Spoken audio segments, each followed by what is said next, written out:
See, a lot of people, because they don't want to make any mistakes, it takes us to the next level. A lot of people don't want to fail. Fear of failure, fear of success, and guess what else? Fear of the unknown. You know, people talk about John Kennedy Jr.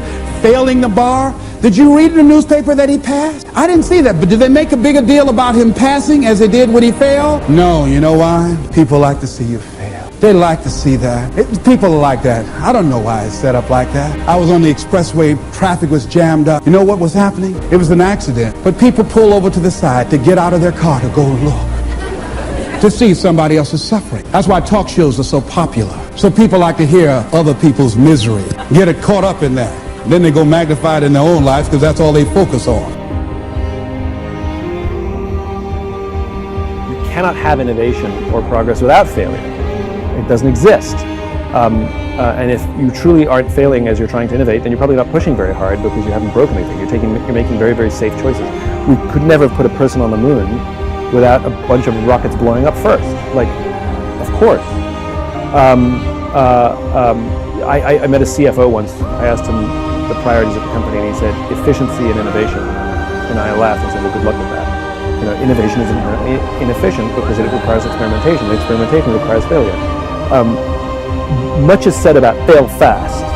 I actually don't like the term I think we overuse the term failure. You know, and the problem with the word failure is it's like the word cancer. It's too broad. Like if you have stage 4 liver cancer or you have a mild melanoma, those things are both called cancer, but they are clearly not the same thing. And the same thing is when we hear the word failure. Some people think failure means experimentation, but a lot of people think failure means catastrophe. And so when we tell our company, failure is good, fail fast, that literally scares people. We don't want to fail. So I think we need a new word, right? We want to avoid failure. Failure is catastrophic and it should be avoided. But falling, I think we should encourage. You know, when a kid falls off a bicycle, we didn't tell them they failed. We tell them they fell. And what do we tell them? Get back up and try again. So I don't want to tell people they failed. I want to tell people they fell. And I want to encourage them to try again and brush off their knees. So I think we should fall and fall often. And I will judge the quality of innovation not necessarily by if you fell, but how quickly you pick yourself back up and try again.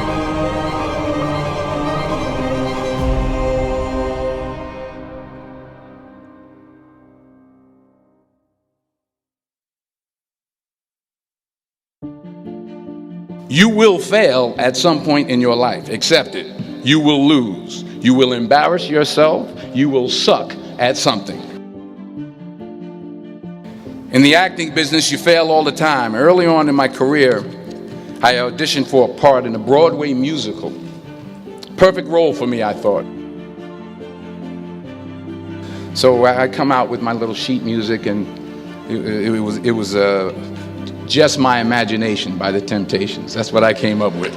So I hand it to the accompanist, and she looks at it and looks at me and looks out at the director and was like, all right. So I start, you know, I'm going to sing. I'm like, it's just my imagination once again. And then coming away with me, and I'm not saying anything, so I'm thinking I'm getting better. So I just start getting into it. It was just running. This, oh yeah, thank you very much, Mr. Washington. Thank you. So I assumed I didn't get the job. But the next part of the audition, he called me back. The next part of the audition is the acting part of the audition. So I'm like, hey, okay, maybe I can't sing, but I know I can act. So they pair me with this guy, and again, I didn't know about musical theater. And musical theater is big, so they can reach everyone all the way in the back of the stadium. And I'm more from a realistic, naturalistic kind of acting where you actually talk to the person next to you. So I don't know what my line was. My line was, well, hand me the cup. And his line was, well, I will hand you the cup, my dear. The cup will be there to be handed to you. I said, oh, okay. Well, should I give you the cup back? Oh, yes, you should give it back to me because you know that is my cup and it should be given back to me. I didn't get the job. But here's the thing. I didn't quit. I didn't fall back. I walked out of there to prepare for the next audition, and the next audition, and the next audition. I prayed. I prayed. And I prayed. But I continued to fail and fail and fail. But it didn't matter, because you know what? There's an old saying, you hang around the barbershop long enough, sooner or later you're going to get a haircut. So you will catch a break, and I did catch a break. Last year, I did a play called Fences on Broadway. Someone talked about it. Won the Tony Award. And I didn't have to sing, by the way. But here's the kicker. It was at the Court Theater. It was at the same theater that I failed that first audition 30 years prior. The point is, and I'll pick up the pace, the point is every graduate here today has the training and the talent to succeed. But do you have the guts to fail? Here's my second point about failure. If you don't fail, you're not even trying. I'll say it again. If you don't fail, you're not even trying. My wife told me this great expression. To get something you never had, you have to do something you never did. Les Brown's a motivational speaker. He made an analogy about this. He says, imagine you're on your deathbed, and standing around your deathbed are the ghosts representing your unfulfilled potential. The ghost of the ideas you never acted on. The ghost of the talents you didn't use.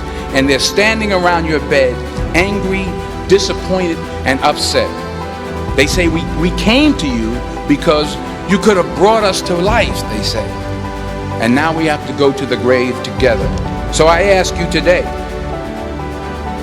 how many ghosts are going to be around your bed when your time comes? You've invested a lot in your education, and people have invested in you. And let me tell you, the world needs your talents, man, does it ever. I just got back from Africa like 2 days ago, so if I'm rambling on, it's because I'm jet lagged. I just got back from South Africa. It's a beautiful country, but there are places there with terrible poverty that need help. And Africa is just the tip of the iceberg. The Middle East needs your help. Japan needs your help. Alabama needs your help. Tennessee needs your help. Louisiana needs your help. Philadelphia needs your help. The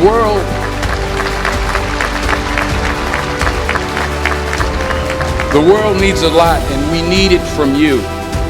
We really do. We need it from you young people. I mean, I'm not speaking for the rest of us up here, but I know I'm getting a little grayer.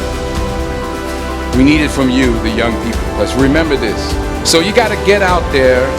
You got to give it everything you got, whether it's your time, your talent, your prayers, or your treasures. Because remember this, you will never see a U-Haul behind a hearse.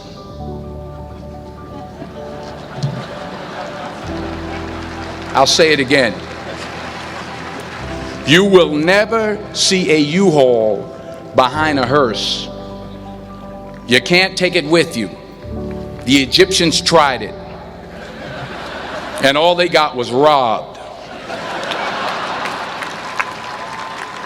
So the question is, what are you going to do with what you have? I'm not talking about how much you have.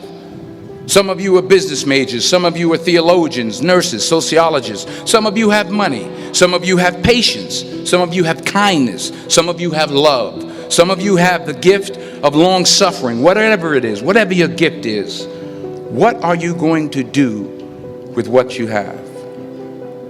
All right, now here's my last point about failure. Sometimes it's the best way to figure out where you're going. Your life will never be a straight path. I began at Fordham University as a pre-med student. I took a course called cardiac morphogenesis. I still can't say it. Cardiac morphogenesis. I couldn't read it. I couldn't say it. I sure couldn't pass it. So then I decided to go into pre-law, then journalism. And with no academic focus, my grades took off in their own direction. Yeah, down. I was a 1.8 GPA one semester, and the university very politely suggested that it might be better to take some time off. I was 20 years old. I was at my lowest point.